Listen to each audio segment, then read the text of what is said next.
Hi friends, welcome to my channel. So ఇప్పుడు SEBI నుంచి కొంచెం హార్స్ టోన్ వస్తుంది కదండి. కోర్స్ అది నెగిటివ్ పాజిటివ్ అంటే అన్నిటి గురించి నేను మాట్లాడాలనుకోవట్లేదు.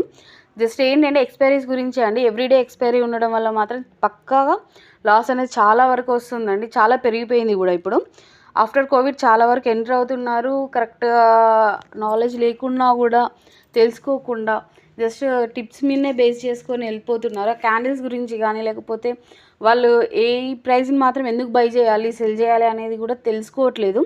సో అవన్నీ తగ్గడానికి హార్స్ టోన్ అనేది కొంచెం ఇంపాక్ట్ చూపిస్తుంది, ప్రాబ్లం లేదు. అండ్ ఇంకోటి ఏంటి అంటే సిగ్మెంట్స్కి మాత్రం మండే టు ఫ్రైడే ఎక్స్పైరీగా పెడితే బెటర్ అని నేను అనుకుంటున్నాను. ఎందుకంటే మనకి వీక్లీ ఎక్స్పైరీలో అంటే ఒక వీక్లీ ఛార్జ్ ఇస్తే మనము మండే టు ఫ్రైడే కదా. సో అందులో ఏంటంటే అనలైజ్ అనేది కూడా కొంచెం ఈజీ అవుతుంది. ఓకేనా? అంటే ఇది నా ఒపీనియన్. వాళ్ళు చేయాలని కాదు, ఇలా చేస్తే బాగుంటుందని నేను అనుకుంటున్నాను. మీకేమనిపిస్తుందో కామెంట్ చేయండి.